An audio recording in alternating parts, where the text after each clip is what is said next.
friends. Welcome to Interviews, Voices of Our Herbal Elders. This is my opportunity to talk to some of my dearest friends, people who have not only influenced my herbal work, but also have had a major influence on the revitalization of American herbalism. Most of us began our herbal work around the same time, in the early 1970s and 80s, when herbalism was still mostly underground, a place where plants actually thrived quite well. I love hearing people tell their herbal stories of how they began their herbal work, who and what inspired them, their favorite plant and healing stories, and I felt that others would be interested in hearing them as well. In fact, I felt it was important to capture these stories before this generation of elders passed on, as we're all destined to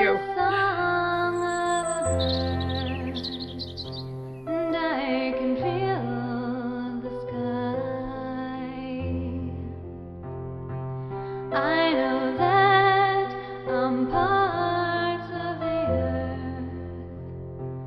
When I see the sunrise, I am thankful to be here. I am thankful. My welcomed and honored guest today is Ed Smith, more commonly known in herbal circles as Herbal Ed. Ed has been actively involved in the herbal world since 1975. In 1979, Ed and Sarah Katz founded Herb Pharm, an organic herb farm, one of the first of its kind, that produced what was to become some of the finest quality herb products in the world. Herb Pharm products help set the standard for the herbal industry. Ed has played quite a role in modern Western herbalism. He is a co-founder of the American Herbalist Guild, the American Herbal Products Association, and serves on the advisory board of the American Botanical Council. He is also a founding member and a long-term supporter of United Plant Savers. Ed has won numerous awards for his work with herbs, and in 2013 was awarded an honorary doctorate from the National College of Naturopathic Medicine for his lifetime achievements in botanical medicine. And there are so many other accomplishments that Ed has achieved over the years. You can read his complete bio on the podcast website. But suffice it to say that Ed has served as an ambassador for the plants for almost 50 years. And while supposedly semi-retired, he remains an active advisor to the herb industry. He and his lovely wife, Nook, currently live in Thailand. So, Ed, thank you so much for joining me. I've been looking forward to this opportunity to speak to you. You're one of my oldest herbal buddies, and you're also a great storyteller. Thank you, Rosie. I'm glad to be here. Great. Well, I'd like to start at the beginning, or at least the beginning as I know it. If I recall correctly, you worked with Ann Wigmore at the Hippocrates Health Institute in Boston back in the 1970s. Can you share a little bit about that time? Sure. I was living in Boston at the time and was just getting involved with herbs and, I didn't know anything, but in the Valley of the Blind, the one-eyed man is king. So I didn't know much about herbs, but I knew more than most people. And anyway, I used to go to Hippocrates on Sunday night. They had a big, huge, free banquet, a raw food banquet with all these different sprouts and wheatgrass and sunflower greens, and it was free. And then Viktor Sklovinskas, who some of the listeners may know, was there. He would do a lecture on Sunday night, and so anyway, I would go almost every Sunday. Got into raw food or sproutarian diet, and Victorious was leaving, and he asked me would I take over his position. Wow! and I said, really? I mean, that's like being a garage band saying, "Hey, we just got a gig at the Apollo Theater." I mean, Hippocrates Health Institute was like world famous. Yes, and it Dr. was. Dr. Ann Wigmore, bless her heart, was an incredible woman, and very eccentric. And anyway, so I became the senior lecturer. I mean, I went from nobody to like Hippocrates Health Institute every Sunday, and I would do the introductory lecture about raw food and explain the principles of raw food, and then I would do questions, and then 2 days a week I would do massage therapy. That's how I made my money there. Really? I didn't get paid. Wow. And then Dr. Ann never paid anybody for anything. Everybody would volunteer. So anyway, I was doing, and most of my massage clients were people with cancer, really a lot of bad cancer, crippling arthritis, all kinds of different diseases. Man, I jumped into the deep end of the pool I mean, I had been studying massage for a couple of years, and so I did that, and I supervised, or I don't like the word supervise, but anyway, I counseled people on the raw food Sproutarian diet, with wheatgrass, everything from wheatgrass. I used to say, if you've got a hole in it, wash it out with wheatgrass. Yeah. Nasal washes, ear washes, eye washes, of course, enemas, of course. So anyway, it was a great time in my life. It was 2 years. I was teaching yoga at the Integral Yoga Institute, which I helped to found. And I got to meet people from all over the world. And a lot of them were sick. Although we used to get these very cute models that would come in from New York and wanted to come and lose weight because they had a big model shoot in Milan or something. So, Yeah. And so anyway, it was Dr. Ann was quite a character, although she did. Now that she's passed away, I can tell it. She loved popcorn. Oh God! Oh, that's so funny. Yeah. Well, everybody And has their vices. And it wasn't sprouted popcorn. I think that probably a lot of our listeners don't even know who Ann Wigmore is, which is so unfortunate. But she was really like the queen, one of the early, I would call her the queen of the sprouts, right? She was one of the early advocates for healthy living and a raw food diet. And she was, like you said, she was quite eccentric, which many of our elder teachers were. Maybe we are as well. But she was from, I forget, she was somewhere from Eastern Europe. And she came to the United States when the Russians took over, whatever. But she was raised by her grandmother. She was a sickly child. She was raised by her grandmother, and her grandmother used to go out into the fields and pick wild herbs and grasses and juice them, and had her drink all these wild herb and grass juices. And she claims that that's what brought her health back, and whatever. And then she wrote a book called "Be Your Own Doctor." Yeah, which is kind of and she just she had a winning formula. People came from all over the world. All over the world, yeah. She was revolutionary in her teaching. She, we had her actually in our very early on at the Stellar Energy Exchange, a little retreat center that we had in Guerneville. So that was again back in the 70s. You also had the amazingly good fortune to work alongside the legendary Dr. John Christopher. And I'd love to hear a little bit about that, how you connected with him and what your role was, because I know that you were co-teaching with him, right? Yeah. Well, in this period, I was in Boston from 1970 to 77, although I spent 5 winters in South America. So anyway, this was about the time, so this is at a time when there was only one herb school that I even knew about, Dominion. Up in Canada. Yes. Unlike today, there were no herb classes. There were no herb schools. There were no herb lectures. There were books, but very few of them. Back to Eden, which, by the way, and I tell my students, don't think that you're too good or you're too cool for Back to Eden. I say the same thing. It's a classic. It's a classic. You got to read it. Yeah. So I would go to all the bookstores, the New Age bookstores, the spiritual bookstores, all the health food stores in Boston and Cambridge. And if there was a new book on herbs, I didn't leave through it. Well, I bought it. Yeah. I just picked it off the shelf and I bought it. I read 100 herb books in 2 years. Wow. But anyway, I started hearing about some of the people that were coming to Parkinson's from California. I kept hearing about this guy named Dr. Christopher. Yeah.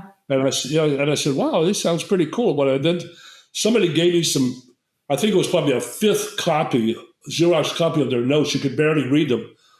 They did the Dr. Christopher training for about a week and they had all these notes. So I was reading, this was like the whole, I was reading their notes till the Burning the Midnight Oil.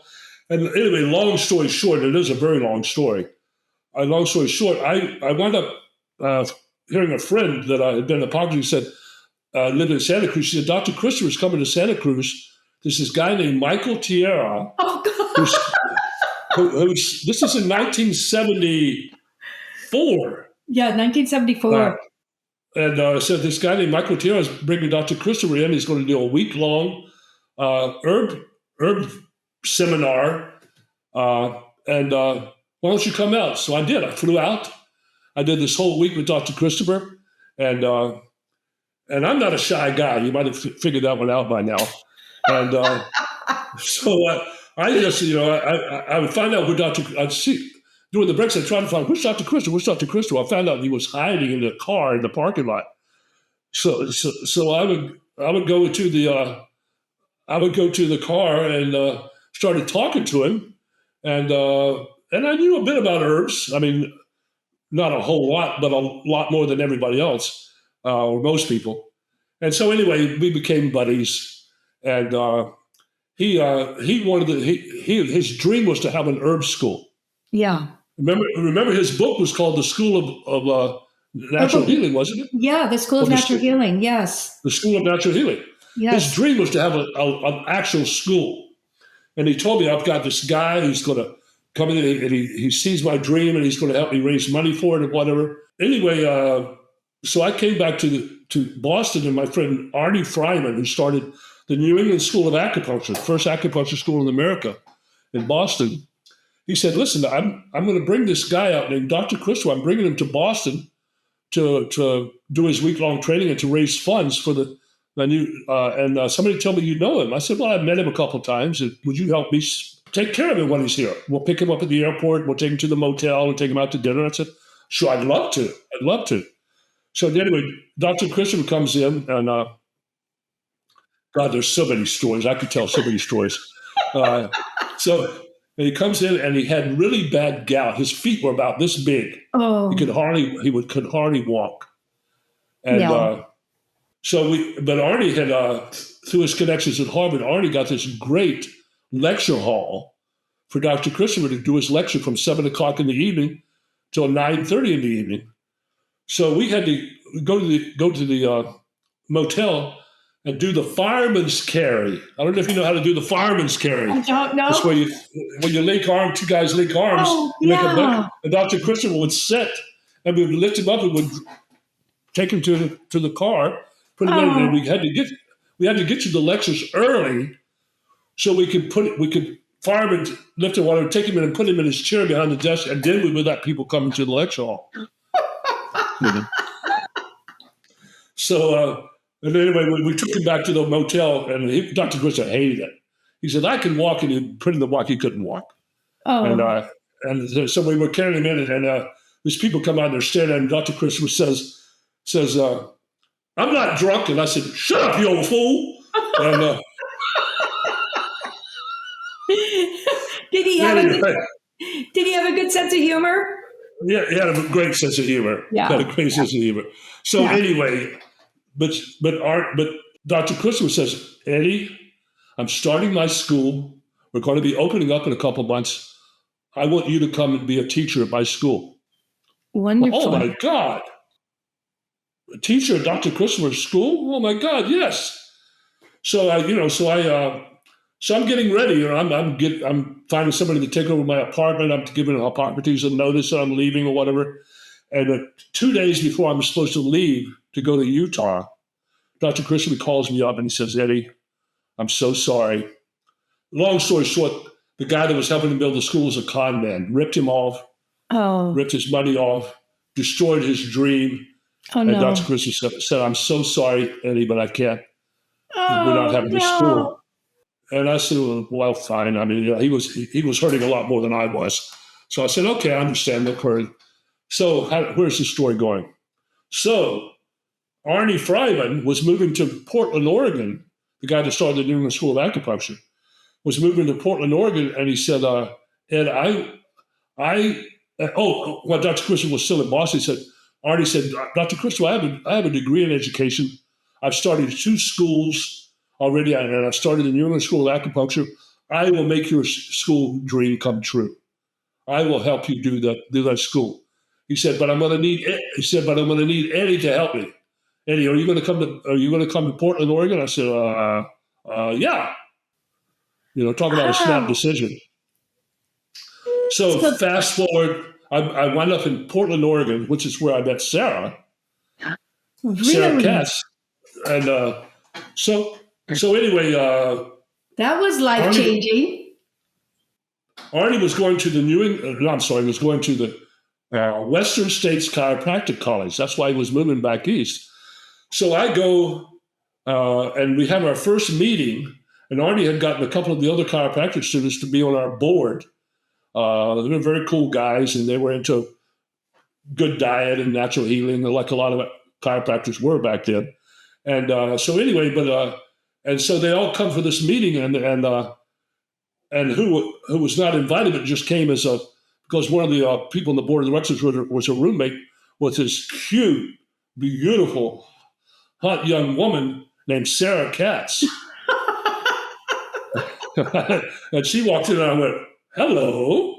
And well, that's another long story. That's an ongoing story. Yes, yes. Yeah. Right. So anyway, we wound up creating a thing called the Foundation for Natural Living. Yeah. And to raise funds, we decided we were going to put on these herb retreats. So not just herbs, but natural healing retreats. Yeah. And we had Dr. Christopher, we had Victoria Skoviskas, we had the chiropractor, the iridology, Bernard Jensen. Oh, Dr. Jensen, yes. You had all of the elders. You had like the leading speakers at that time. Those are amazing. A guy named Ted Kapchuk. Oh, who lived in Cambridge also.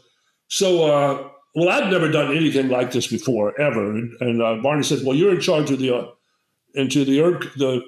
conferences. So I said, well, I made every mistake you can make because I'd never done it before. One thing we did, we rented this Boy Scout camp about 30 miles outside of Tucson and never went and inspected it first. Oh, dear. So anyway, I wind up going to arriving at this boys club camp up in the mountains on this dirt road. The place it wasn't filthy, but it wasn't clean. Yeah. Oh, dear. And it was raining like crazy, and we got to pick people up at the airport, and people are coming in late. There's a 60-mile round trip, and I'm going nuts. I'm pulling my hair out because I'm the guy that everybody's coming to. When you hear your name, Eddie, come quick, from 4 different people at the same time. So anyway, but I will tell you one story that's really funny. So Dr. Christopher didn't come right away. About the second or third day, Dr. Christopher flies in. So I went in to Tucson to pick him up, and we got to get all his bags and everything and say, so we got everything, Dr. Christopher? He goes, no, wait, I got some boxes coming. Uh-oh. And you see these boxes coming one after the other. He had six cases of Dr. Christopher's lower bowel tonic. 6 cases. And I said, what's that? And I knew about lower bowel tonic. I said, what's this, Dr. Christopher? He goes, we're going to give everybody at the conference is going to get a bottle of lower bowel tonic. Oh, dear. So that's scary. So, yeah, it is. So the next night, we scheduled him in the evening so that there were no other competing classes because everybody wanted to go see Dr. Christopher. So anyway, he comes in, and everybody comes in, and he goes, and he's doing a class on the lower bowel tonic and herbal laxatives and, bowel cleansing and all this stuff, as I'm, with Dr. Christopher's orders, giving everybody a bottle of lower bowel tonic. Well, the next morning, and I'm not exaggerating, the next morning, every toilet in the camp was plugged up. It was one of the grossest things I've ever seen in my life. And they were all stuff. And fortunately, my maintenance guy I said, hey, man. He says, I know. Oh, my goodness. Plunging the plunger, with all this feces running on the floor. And so anyway, so I told Dr. Christopher, I said, Dr. Christopher, never do that again. No more samples. Never do that again. No more samples, please. Yeah, there's some incredible memories for sure, things that you don't always want to remember, but those were the early days. This is going to interface with you because we never created Dr. Christopher's school per se, but we created the thing called the California School of Naturopathic Medicine. Okay. In Sonoma County on, what was it called? It was Monte Rosa Heights, I think. It was up in Monte Rosa near Guerneville. Yes, it was Monte Rosa. So anyway, we started a naturopathic college, Yes, the first one actually. Well, not the first one in California, not the first one in America. No, the first one in California. I think actually the first Yes. one in on the Pacific coast that I know of. No. The one in Portland was way before that. The one in Portland was in Okay. the 1940s. Oh, So, okay. so anyway, we started this naturopathic college. Well, Sarah and I, we were at a crossroads. I didn't want to. I was bored of being a board member. You know, I just, it wasn't what I want. It's not what I signed up for. I wanted to Yes. do herbs. I wanted to live in the country. I Yeah. didn't want to move, whatever, and move again, whatever. And so I said, Arnie, and the other guy said, listen, I'm not coming. Sarah and I are not coming. We're going to stay in Portland. We'll come down. I'll teach. I'll do anything. I'll do anything and everything I can to help you guys. But I'm not moving to California. I'm staying in Portland. So anyway, a few months later, I came down to Monte Rosa. What was it called? Yeah, you mean the where the naturopathic school was? Yeah. Yeah, it was in Monterio. Monterio. Well, yeah, we called it Macho Rio because there were so Yeah. many bikers there. Yeah. And so anyway, I came down, and I forget exactly, but you were there at the school. I don't know if you sat on my class or whatever you did, Yeah. but this is the first time I ever laid eyes on you, and I'd heard about you and heard about your herb classes and stuff, and we met, and you said you should come down sometime and teach at one of my retreats, and I said, yeah, when? you know, and long story short, I forget how long it was, but a month or two later, lo and behold, I wound up in Ore Hot Springs, Oh yeah. teaching at Rosemary. I mean, it was a great opportunity for me, man. You put me in the big time on the West Coast. I took a quantum leap. Nobody knew Herbal Ed in the East Coast. I used to have to go back east if I wanted to get a big enough crowd in the lecture to make some money. But so anyway, I went down and taught at the Ore Hot Springs down by out the back of my old International Scout, and people would say, this is like an old medicine wheel. This is like an old medicine wagon. I said, it's not like one. It is one. It's a 1970s version of one. And I teach out in the back of my class, and then we laid out. I laid out a Guatemalan blanket on the grass right by this river that came through, and I had been making some tinctures. I can tell you more about how that started later, but making some tinctures, and I laid them on the ground on the flutter. And after the class, they were all hand typed labels. So I would type Yeah. all the I labels by hand, remember. Yeah. putting Avery labels on a typewriter, typing by hand. That's how she learned to spell Kaimafala Ubalata by typing it 20 times in a row. And so anyway, after the class, people crowded around and every bottle was gone Yeah. within about 20 minutes. And I would never forget, I had $350 in my hand. And I went, wow, that was pretty easy. So we went back home to Oregon, and I forget when the next event was that you were having or whatever, but instead of making tinctures in pint mason jars, I graduated to quart mason jars. Yeah. Oh, big time. Went back down again. Same thing again, put the blanket out, laid the tinctures out, but I had twice as many this time. And people crowded after the class, crowded, bought every single bottle. And I had $700 cash in my hand. That was a lot of money in the Oh yeah. It was a lot of money. Yes. 1978 or whatever.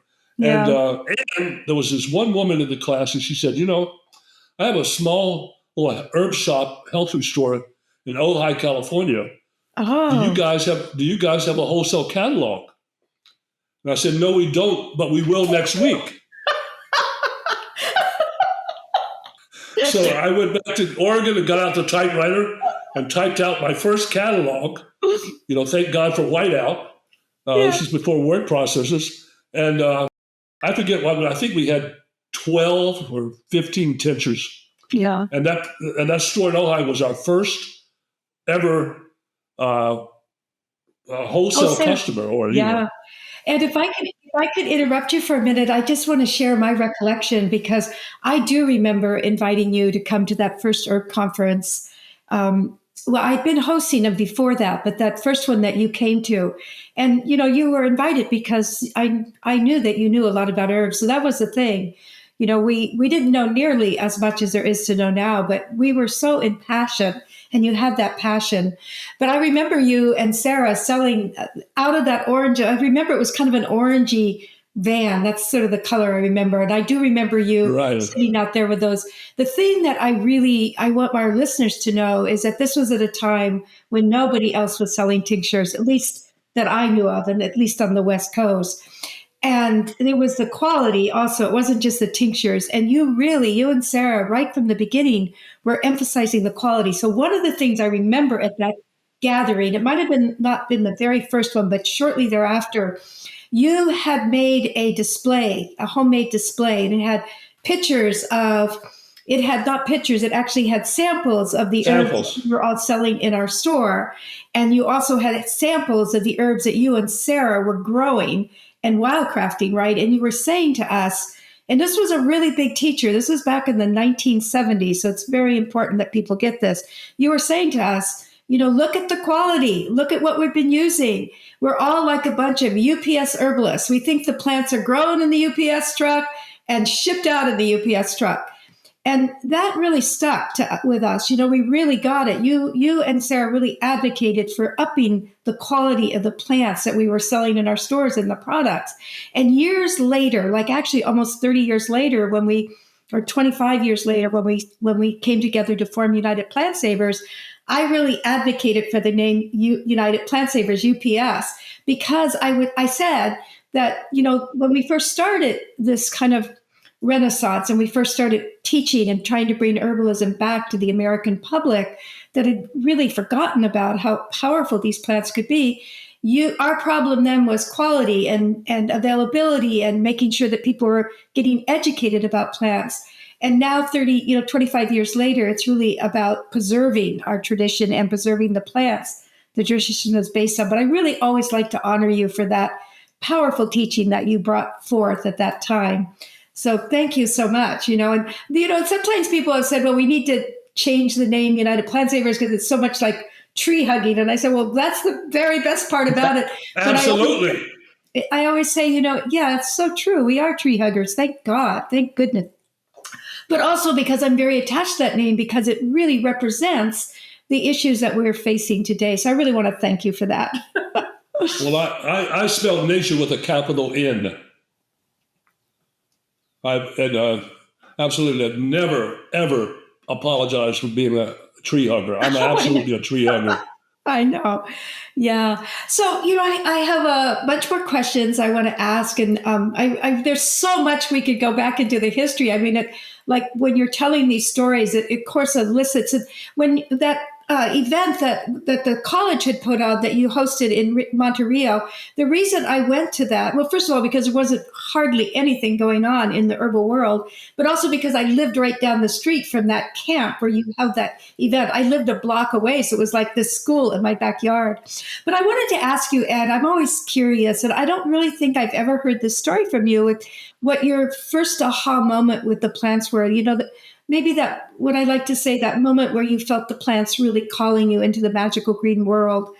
Do you recall a time when that happened? I know there's probably so many stories. Well, I made some notes here, and it may not be what you expect.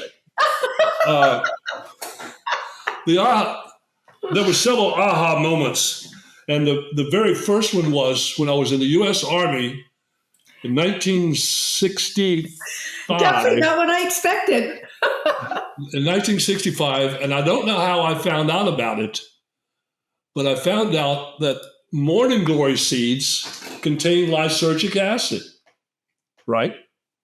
This is what LSD is made out of. And I don't know how I found out about it, but I was reading, at the time, I was reading Time magazine. I was reading about Haight-Ashbury. I was reading about hippies. I was reading about Joan Baez and Bob Dylan, and I was like, wow, that sounds pretty cool. But here I am in Germany in the army, 22 years old, and so anyway, I found out about these morning glory seeds, and I said, I'm going to try it. So I went to the PX, And I went into the gardening section. I walked up and down. I saw, they had a little display of morning glory seeds. And they had 4 different colors. And I said, well, I wonder which one I should buy. And I read it, and there was one called Heavenly Blues. I said, yeah, that's the one. That's the one I want. So I bought this Heavenly Blue morning glory seeds. I took them back to the barracks. This was on a Saturday. I would stay in the barracks on Saturday. Everybody else went away to whatever. I stayed in the barracks because I had private time. So anyway, I bring the seeds back, and they're hard as can be, just really hard. And I couldn't bite them. So when I said, oh, great, what am I going to do now? So back to the PX, and I'm looking for and this became something I wound up doing many, many, many times as Herb Pharm was a small company and growing as a bigger company. I went into the kitchen section, and I walked up and down the aisles, going, what can I use? What can I use to make those seeds, break those seeds? What can I use? And I walked by, and I also looked, and there was a pepper grinder. I said, a pepper grinder. And the morning glory seeds were about the size of a peppercorn. Yes.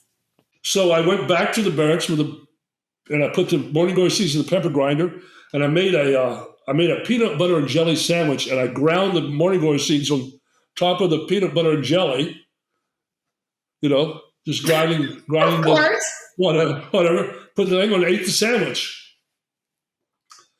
Well, my whole life changed that day. I bet. Uh-oh. And it was anyway. I'll give you a very short version of it. But about 4 hours later, in the middle of the night, I'm sitting in this big, huge soccer field, way away from the rest of the army base, and I'm sitting there, and all of a sudden I just wake up. Huh? Where am I at? I looked and go, God, how did I wind up here? So that was my first herbal experience. Your Heavenly Blue experience. My Heavenly Blue experience. So along with that came again, of course, cannabis. The thing this is actually hopefully answering your question. The thing the real eye opener was not so much the psychedelic experience. The fact that these seeds, these little seeds, could have this profound effect on my neurochemistry, my neurophysiology. It was like, wow, it's like magic. How potent, right? Yeah. How potent. So anyway, fast forward, I've been living in Cambridge, and I'm was smoking pot. And I was at a party. Legal now. It's legal now, yeah. I was at a party. Now we can talk about it. And I was at a party, and there's this guy. He was such an a-hole. And his father was like one of the most famous surgeons at Mass General, which is Harvard Medical School Hospital. And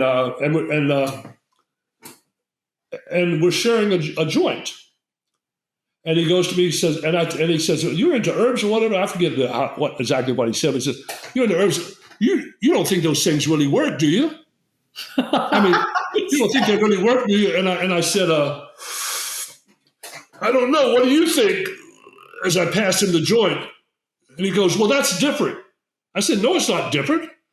It's an herb called cannabis sativa, and it contains these cannabinoids that work on your neurochemistry of your brain. So if this plant can do it, why can't? And there's hundreds of thousands of other plants out there with millions of different chemicals in them. What makes you think that cannabis is the only one that'll have a physiological or psychological effect on your body? Good point. But it was also, again, it was just reconfirming what I already knew. It was like giving me evidence, that hey, these things actually do work.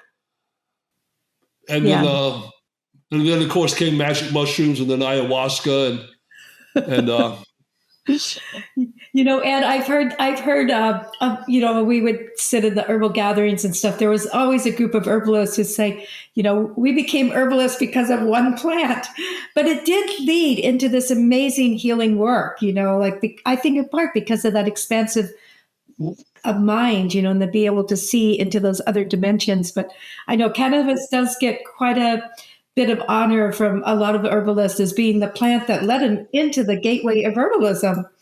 Well, like I said, I mean, not only was there the psychic experience, or the psychological experience, but that these things have chemicals in them that actually have a pharmacological activity. I can experience the fact that I took this plant. The fact that my mind is opening up, or that I'm getting these wavy kind of colors in the sky when I'm eating my mushrooms and whatever. It was like, hey, this stuff actually works. No. So, and is there a defining moment when you knew you're going to be an herbalist or could call yourself an herbalist? And is there like a moment that you remember that this is what you're doing for your life? Because this is really what you've done for the majority of your life.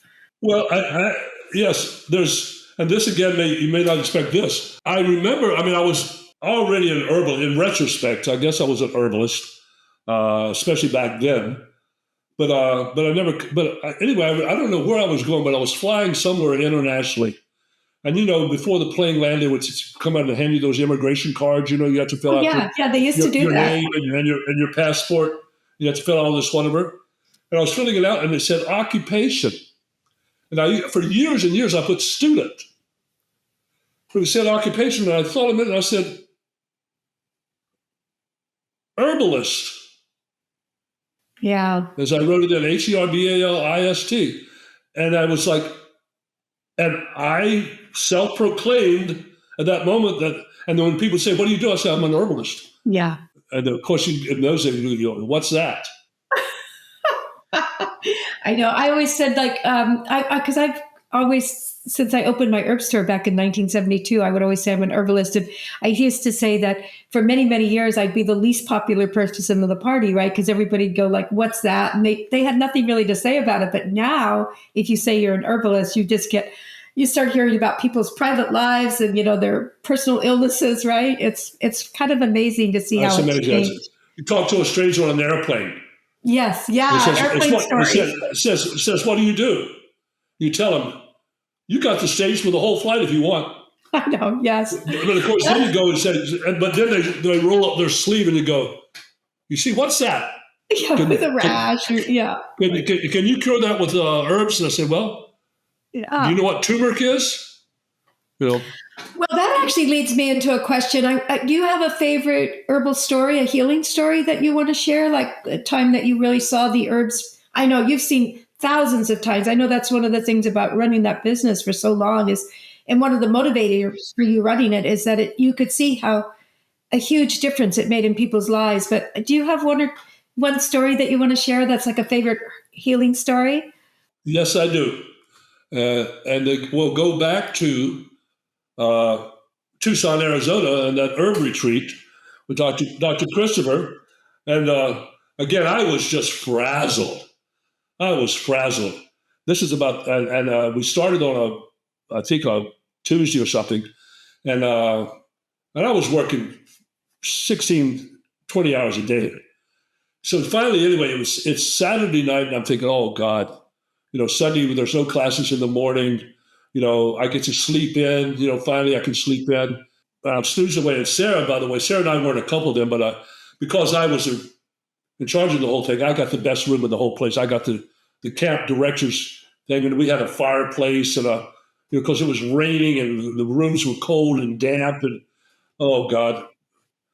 And we got a bunch of these. Half of the people that came, about 2/3 of the people that came to this retreat, were mostly hippies, and the other third were old Dr. Christopher groupies from Utah who drove up in their Cadillacs, The Mormons.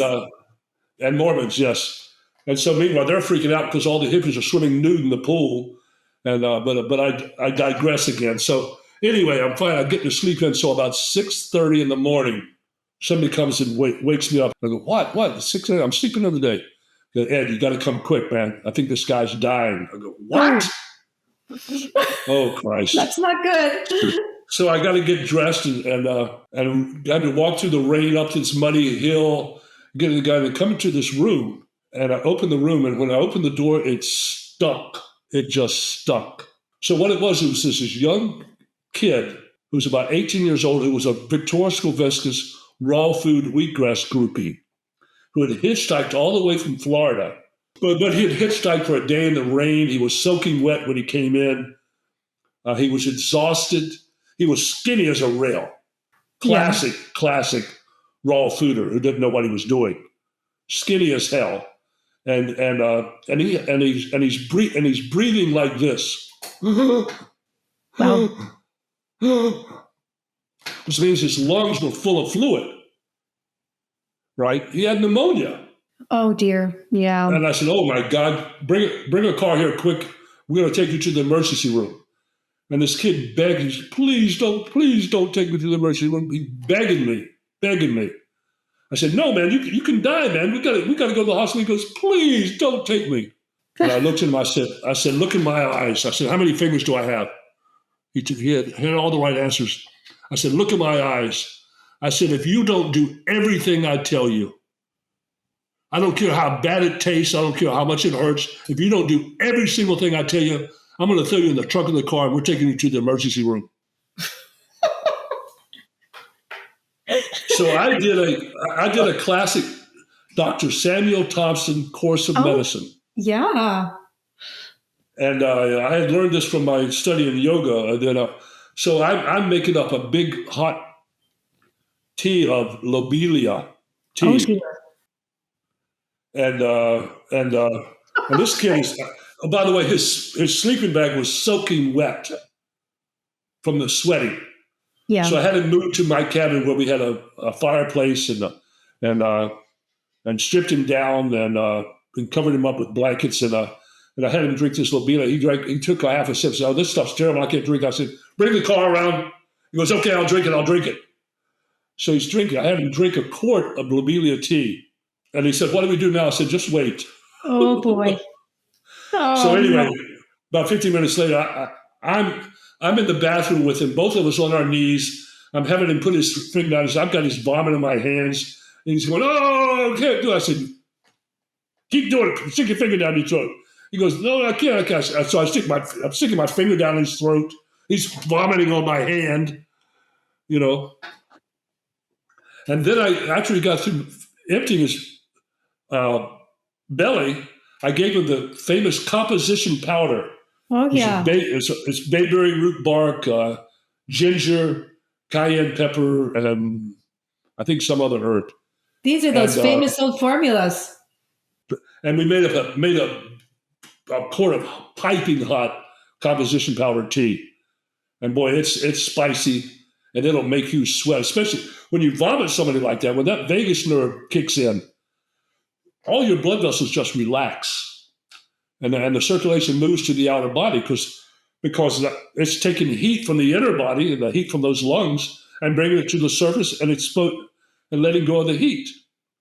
So anyway, I did, we got a bucket of hot water, put his feet in the hot water with a bunch of ginger powder, wrapped him up in a blanket, and fed him this tea and whatever. And he was sweating. His sweat's just running down his face. The blanket's getting wet from his sweat. Ted Kapchuk came in and we did an acupuncture treatment for him. Take him back in the car to his room. They covered up in blankets. I went back and he was breathing better. And I said that night at dinner, I said, "Is the kid all right?" He said, "I want somebody by his bed at all times. Do not leave him. You can take shifts, but do not leave him alone." I went back after dinner and he was like, he was breathing says, "Man," he said, "I feel so much better. So much better." By the way, when nobody was looking, I went to the bathroom, got on my knees and said, "Dear God, please don't let this guy die. Please don't let this guy die." And all the sudden I've read in Samuel Thompson's biography, which is an incredible book to read.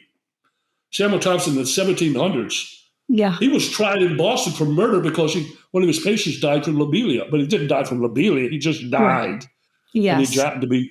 So anyway, but I did exactly what Thompson talked about in his, and also the Back to Eden book talks about it also. Yes. I followed the letter of the law. We saved this guy's life. Yeah. We actually saved this guy's life in a few hours. So man, I was born again. Yeah, that's a great story, Ed. And it's interesting. It is those are dramatic stories for certain.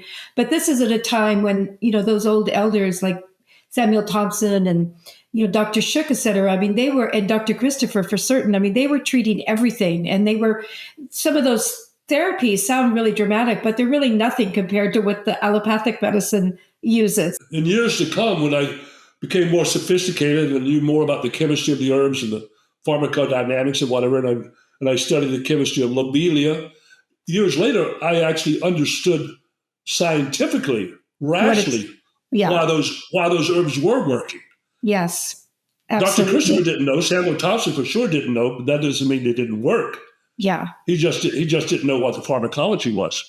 No, I know. That's been an interesting step to really understand how these plants are doing in their physiology in the body for certain. But I also really appreciated that people just, when they discovered that something worked, they just trusted that it worked. It was great. But, Ed, you've been talking a lot about these elders who I know a lot of our listeners don't really know anymore. And you have the great good fortune to study with so many of them. But I'm wondering, is there a teacher, one of these particular teachers that most influenced your work, one that inspired and helped you, become the herbalist that you are? Well, Dr. Christopher was there, of course, but we've already talked to him about him. There are two people. A guy named Don Salvador Moreno, a Colombiano ayahuasquero, curandero, who lived in the Putumayo region of southern, on the border of Ecuador and Colombia. And I heard a lot about ayahuasca, never done it, and I wanted to try it. So I had some friends who'd been into the Amazon. There were two medical doctors from New York who came down and did ayahuasca for a while and lived with us in the mushroom country. And so anyway, I went. I had this name, Don Salvador Moreno, and Don Salvador was a curandero.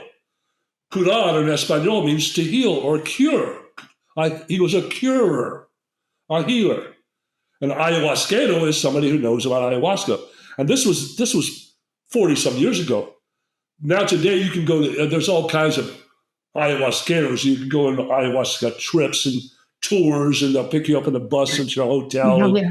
It's all just, it ain't that real. So anyway, I wound up going into the Putumayo jungle by myself. And I knew that Don Salvador supposedly lived somewhere on the Putumayo. So I spent a week, actually almost 2 weeks in this jungle, in these little villages, and living in these, and traveling really, really lightly, and so anyway, I would ask you, do you know a guy named, do you know Don Salvador Moreno? No. And I went up at this army camp in the middle of nowhere. There were a few roads that went through. There were oil roads where the trucks that were working at the oil rigs in the jungle. There were these dirt roads. That was the only way you could travel through the jungle without a boat. So anyway, I don't want to make this story too long. I met this guy and said, "Oh, Don Salvador's coming." It was election day. That's what it was, election day at this army base. And somebody said, "Don Salvador is coming to vote today." Really? I said, "Oh, really? Really? Cool." So anyway, there was a truck going down the road to this market. I was running out of food. I needed food. So I got in the truck. I went to the market. I came back about a half an hour later. And this guy comes up and says, "Where were you at, man? Don Salvador was here. I told him you wanted to meet him." Well, I said, "Where's he at?" Where's he at? "Well, he's gone back home. He came by canoe." No. I said, "No. No." He said, "Man, you should have been here." Oh, so I at this point I've got diarrhea, Teresa, Montezuma's Revenge, Deli Belly, Molly Belly, the shits, the trots, whatever you want to call it. Anyway, I said, "Well, that's it. I give up." So it's election day, so I got out and I got a ride to the next town. It wasn't much of a town. It was just a small little general store and a few houses. And I got a ride to there, and then the sun was setting, and I said, maybe I can sleep. There's this little shed. I said, maybe I can sleep here, but there were a bunch of drunk Colombians there drinking and drunk and getting all rowdy, and I was freaking. I don't know what the hell I was going to do. And this woman comes by, and she spoke some English, and between her English and my Spanish, and she says, "Well, do you need somewhere to stay?" I said, "Yes." She said, "Come with me." So she took me home. with her and the Really? kids. And she goes, "What are you doing in the middle of this jungle?" Whatever. And I said, "Well, I was trying to be Don Salvador Moreno, but I'm giving up." She goes, "I know Don Salvador really well. He saved my kids' lives." Oh, really? And I Whoa. said, you know where he lives?" She goes, "Yes, I know where he lives." And she says, "You sleep here tonight, and at about 5 in the morning, my son's going to wake you up, and he's going to walk you down about a mile down the road where there's a bridge going over this river, and Don Salvador lives further up the river." That's amazing. Okay, so I get up. Next morning, I go down to to the road, to the bridge, and there was a little shack down. You had to go down this steep hill down to the river. There was a little shack there that some guy who worked for the oil company was there. And I said, "Do you know Don Salvador Moreno?" He goes, "No." And I said, "Well, this lady, the lady's son said what to tell him." He says, "Well, oh yeah, I know who you're talking about." So anyway, I said to myself, if somebody comes from downriver that can take me to Don Salvador, I'm going to give them the canoe. If the bus comes or the truck comes, I'm going to get in the truck. I'm going to go back to civilization. Okay. That was a defining moment in your life. It was a defining moment in my life. And the river was covered with fog. It was really early in the morning. It was covered with fog. And after about an hour, I heard tuk, tuk, tuk, tuk, tuk, tuk, tuk, tuk, two-cycle engine. Tuk, tuk, tuk, tuk, tuk, tuk, tuk. And coming in, and I go running down, and I see this dugout canoe with this guy who had one arm. His arm was amputated here. And he led a couple of women off on the shore. And I went running down, and I said, "Do you know Don Salvador Moreno?" He goes, "See." I said, "Where does he live?" He goes, "Allá, allá." I said, "Can you take me to see him?" He goes, "Okay." So I get in the boat, and he turns around. We start going down one of the most incredible trips of my life. I mean, we're going shooting rapids. You're seeing anacondas hanging off the trees. You're never seen so many butterflies in my life. Snakes, unbelievable, just beautiful, millions of orchids. And we're just going. And we're on this boat for about 2 hours. I mean, we get into these really heavy rapids, and you turn the motor off, and just and I'm holding on for dear life. I'm praying that we don't. And finally, the river gets wider and deeper and still. And we go about half an hour, and he starts to go, and we come into a clearing, and there's these two thatched roof houses on the shore. And then he goes, "Don Salvador vive aquí." He said, "Don Salvador lives here." I said, "Really?" He goes, "Yes." So anyway, it's not like I sent him an email telling him I was going to show up. you know, I get off the boat, and I said, so where do you go from there? He goes, "I'm going here. Don Salvador's my father."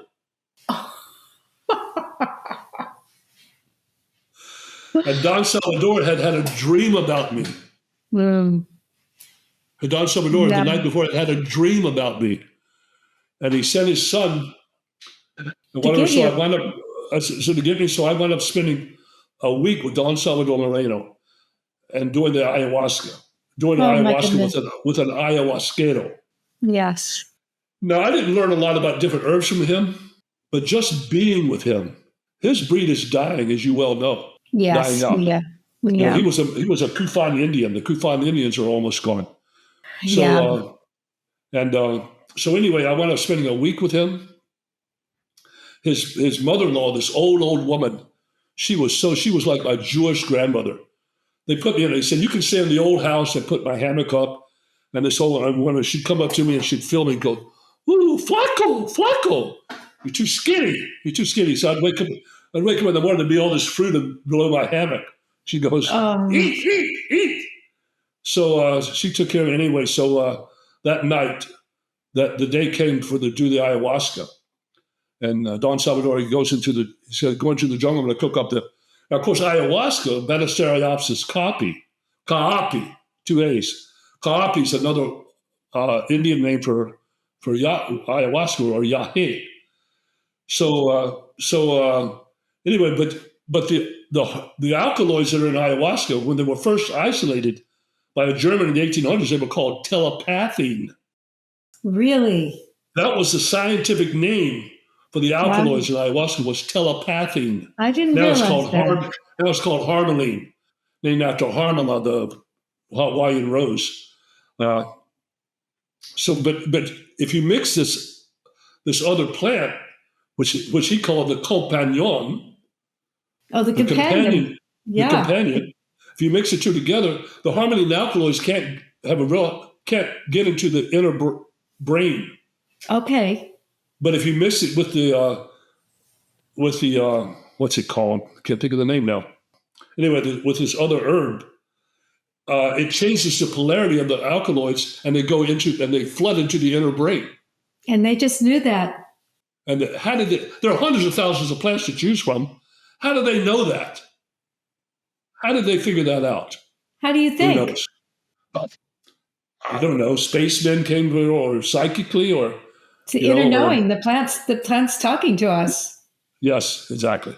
So I said, "Well, I'm going to go with you to cook the ayahuasca." And he goes, "No, you don't want to come with me." I said, "Oh, yes, I do. Yes, I do. I do want to come." He goes, "No, no. Oh, it's raining a lot." I said, "That's okay. I don't care. I don't mind giving it out. I want to go with you." He goes, "You don't want to go with me." I went, "Oh, okay." So anyway, later that night, I'll end the story soon here. Later that night, his wife had blocked the entrance to the house is up on about 12 feet above the ground because there's jaguars and and wild animals or whatever, and Yeah. snakes and whatever. So, but she put a blanket over the front door. Now the walls only went up about halfway. So anyway, and then she put a step ladder up to one of the windows. So he comes out from the jungle and he's got these bouquet of flowers. Oh no, this bouquet of berries, and he had this big ceramic pot of ayahuasca tea, and he's coming in through the step ladder, and as he's coming in, putting his feet in, he's taking that bouquet like his magic wand, and he's shooing away the ghost and the devils and stuff, so they won't follow him into the room to make mischief with the ayahuasca. Yeah. So and he steps into the room, and his wife has his hammock, and he's sitting there in the hammock, and his sister-in-law had paddled for 2 days to come be treated with him because she had really bad liver. So she's there. His kids are there. His one-armed son was there, and he drank a lot of ayahuasca. Jesus Christ, he drank a lot. And finally he sets up a little altar in the corner of the room, just a board, and he had these berries and he had the ayahuasca, and he says, "It's time to do the ayahuasca." And he stood up, and he was this very gentle, soft-spoken man. But he went to that little altar and he took the berries and he painted. There were red berries and he painted himself. And then he had this bouquet of ferns that were tied at the back of him. And when he shaking them, it would go.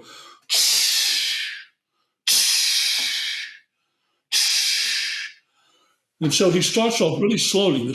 He starts off really go, hey ya, hey ya, hey ya, and he's like dusting my aura. Hey ya, hey ya, hey ya, hey. Hey ya, hey ya, hey ya, hey. And he gets louder, and he turns from this simple little man to this incredible curandero. And it was unbelievable. No, that's why I drank the ayahuasca. I forgot what thing. I drank the ayahuasca. He waited about 20 minutes, and he leans over where I'm at. And he goes, "Estás borracho? Are you drunk? Are you drunk? Are you drunk? No, in other words, are you stoned in the ayahuasca?" And I said, no. Oh, he gives you more. And he goes, uh-huh. No, he didn't give me more, but he did his thing. And after he did that whole ceremony and singing, and he's dancing around the floor, and he's dancing around me, and and he would sweep my aura, and then he would go to the window, and he would throw it away like a dust mop when you shake the dust mop. So he'd go and he'd shake it away, and then he sits back in his hammock, and he leans over to you and goes, ahora estás borracho? Now are you drunk? And I said, oh, tan mucho. And he goes, That sounded wicked. it was wicked. He's going, oh, you're stoned now, but you're mine now. And anyways, his wife, he did the oral cleansing with his wife, his sister, his son. He did this whole thing. And but as you know, ayahuasca is very purging. Very purging, but we're not going to talk about all the purging. No. But vomiting. Although he said, I said, I can't hold it any longer. I got to leave. So he said, well, you can go down by the river. So they opened the blanket for me, and I'm going out the door, trying to shoo away all the devils or whatever. I go to the river, and I talk about emetics. I was vomiting, but I've been doing all this Kriya yoga practices, stomach cleansing, nasal cleansing, whatever. So I used to teach classes in vomiting at the Ichigo Yoga Institute. And so anyway, the trick is you got to let it go. So I want to know the experience afterwards. Well, what did I say? But what I was hearing was I would vomit. I could hear my echo, Sixta. Oh, oh, oh, oh. So like a jaguar mating call or something. So anyway, it was, and by the way, my tourista, my completely cured in 12 hours, completely cured. And that I've heard you tell this story many times. Actually, I remember it back from the herb school you were telling it because it had such an incredible impact on you. Like I know that working with this incredible elder and the graciousness and then his power, but I think once again, to know that those herbs could transform somebody in such an amazing way, right? It just really impacted your worldview, I think. Oh, absolutely. Well, traveling in general. Yeah. Especially traveling before.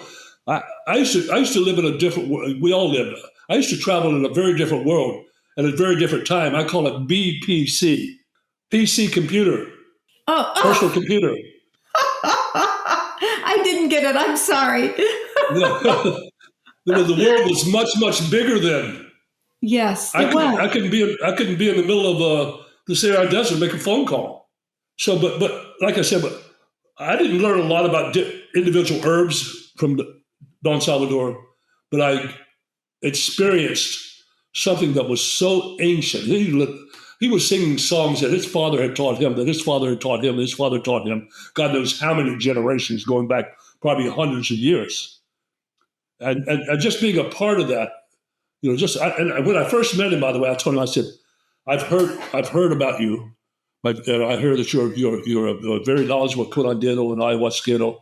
I said, I'm a young healer just starting out, and I'm coming to you because I want to learn from you. Oh, he liked that. He liked that.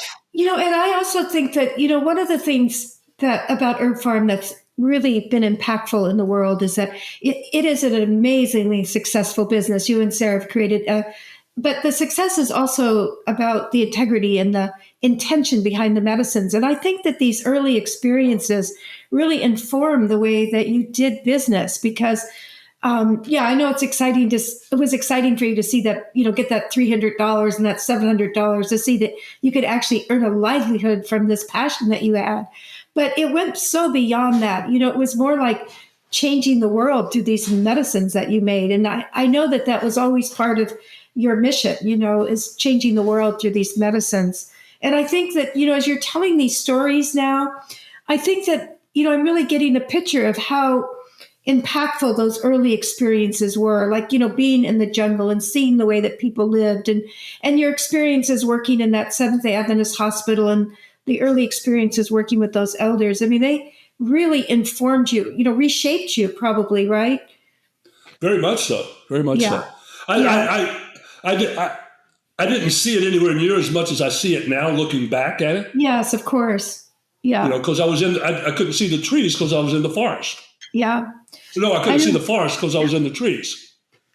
Anyway, well, I'm really getting that too. Even though I've known you for almost 50 years, as I'm hearing these stories and also having seen the trajectory of this business and how it's impacted the whole herbal industry and healing in general, I'm realizing, once again, and I've heard this in so many of the stories that our elders are telling us, it was that direct relationship with the earth and the plants really being involved. It wasn't so much what we were learning in our heads, it was more these experiences that were rooting us down so that when we went back out into the world, we were sharing from a very deeply rooted impassioned place. So yeah, and that leads me. I think I know the answer to this, but always love hearing. Like if you were talking about your favorite plant allies, like those plants that just show up for you. I have a feeling what you're going to say, but so far you've been answering very differently. So I'm just curious. Do you have any particular plant allies that always show up for you that are there?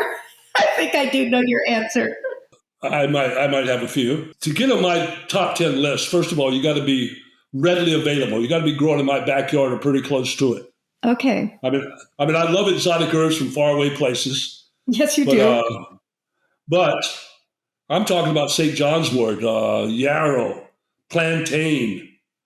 Herbs that are readily available, that have been used for centuries and centuries, and things like St. John's wort. Herbs that are one-stop shopping, so to speak. They're very versatile. They're very broad spectrum in terms of what you can use them for.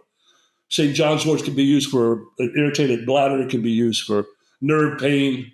There's just so many things it can be used for. Yarrow, it's astringent. You can use it for tightening the bowels for diarrhea. You can drink it really hot. It'll make you sweat. You drink it room temperature. It's a diuretic. It makes a great salve. It goes on and on and on. And plantain. Can I tell you a quick story about plantain? Oh, I love your stories, please. I'm in New York City, going to Kiehl's Pharmacy. Which is long since gone. They sold out to whatever, but it was.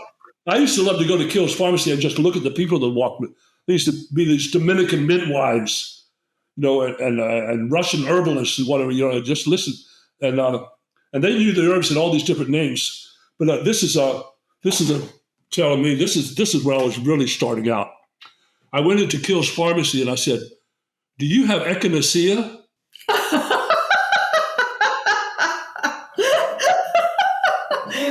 Well, you know what Stephen Foster said. If you don't know the name, how to pronounce it, just say it first. Yeah. Well, so anyway, the guy goes. He says, "Do you mean echinacea?" I said, "Yeah, that's what I mean." But anyway, I'm in New York City.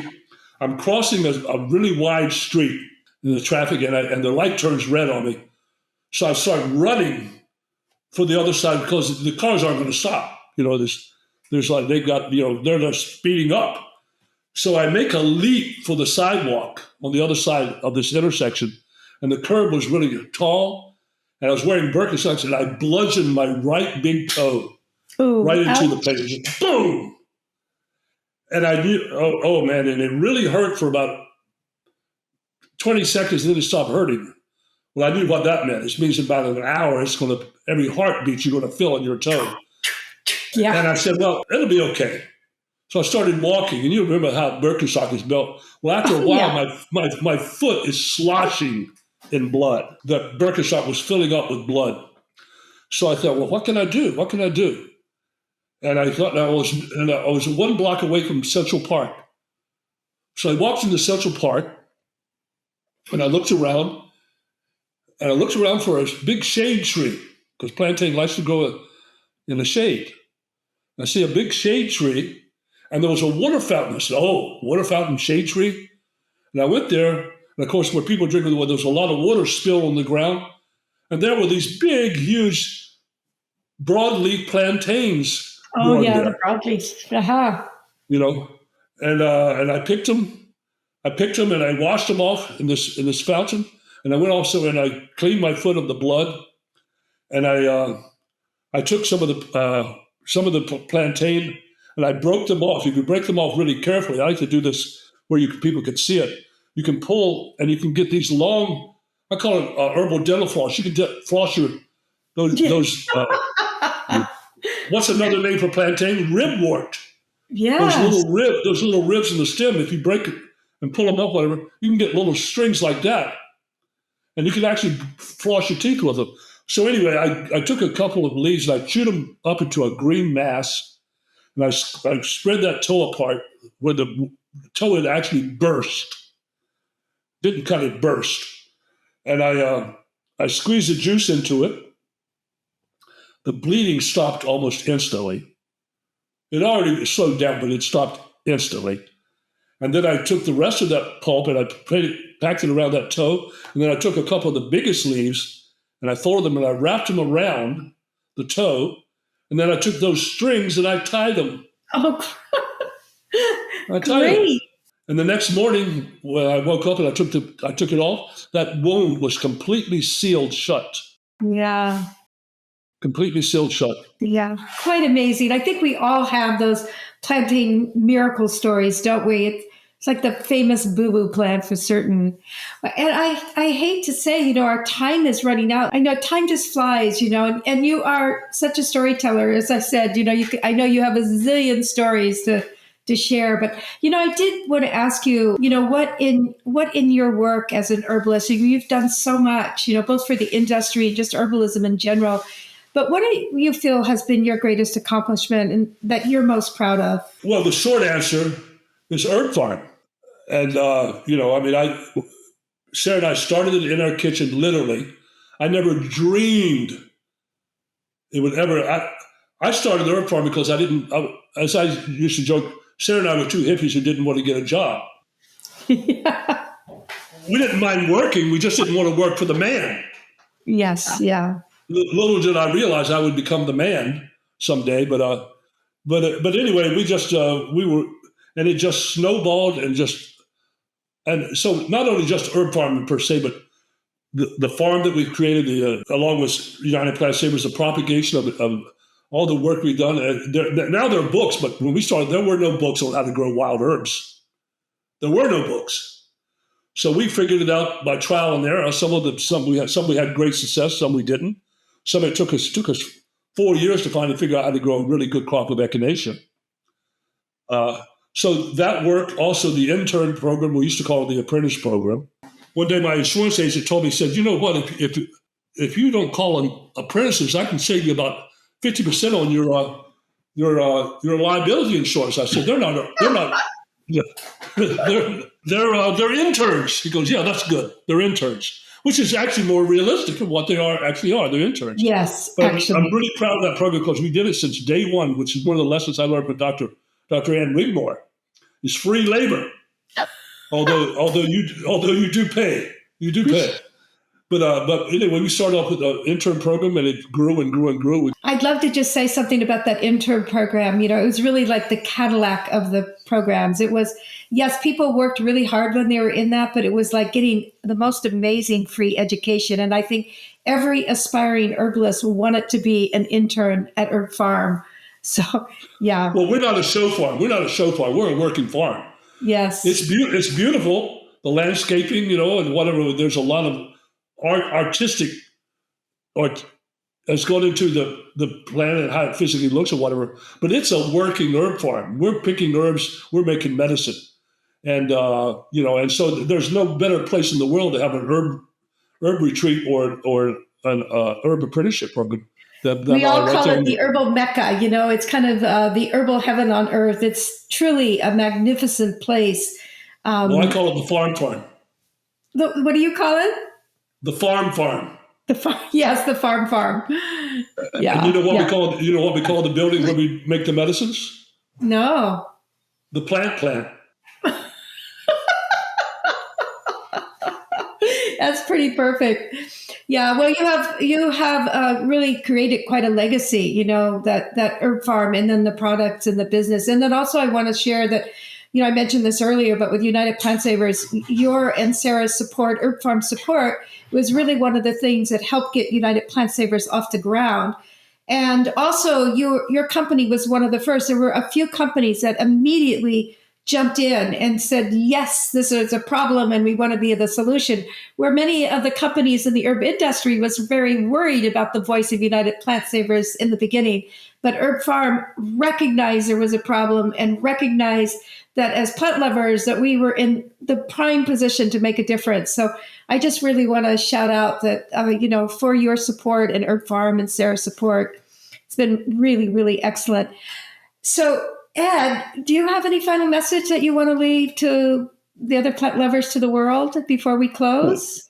Well, yes, I do, very quickly. As I said earlier, when I started out, there were no herb schools, or only one. There were very few herb books. Now, fast forward to today, and don't take this wrong because I'm going to redeem myself. There are too many herb schools, there are too many herb books, there are too many herb classes, there are too many herb retreats, there are too many people claiming to be herbalists. Oh, not just herbalists, but master herbalists. Yeah. Can you imagine being a master plumber by studying for 3 months? So anyway, take advantage of all of it, but don't buy any of it right away. Just take it in. There's a lot of misinformation out there. There's a lot of great information out there, but when you're first starting out, you may not be knowledgeable enough to distinguish what's good and what's bad. But number one is if you want to be an herbalist, if you really want to truly be an herbalist, you got to hang out with the plants. Yeah, that's the message. You got to hang out with the herbs. You got to know what plantain looks in January. What does it look like in January? What does it look like when it's first popping out of the ground in the spring? What does it look like when the seed pods are forming? What does it taste like? What does it smell like? What does it feel like? What's it like when it dries? Is it really brittle and crackly when it dries, or is it spongy like mullen leaf? Whatever. You got to learn the plants themselves, because that's what when we talk about the herbalists that didn't know about the chemistry, they didn't know about the physiology, they didn't know about that. But what did they know about? They knew about the herbs. They knew about the plants. Yeah. They knew about the plants because they touched them every day. They smelled them. They walked into a room and they could smell them. They knew what the plantain looks like in the middle of the winter. You got to hang out with the plants, and you got to hang out with Mother Nature.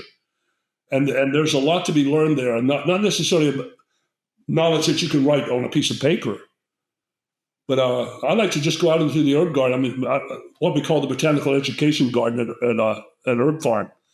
That's my herbal church. That's my church. That's where I go. I used to sit down among the herbs, whatever, just close my eyes and listen to the waterfall, and and just take it in. There's knowledge happening there on some level.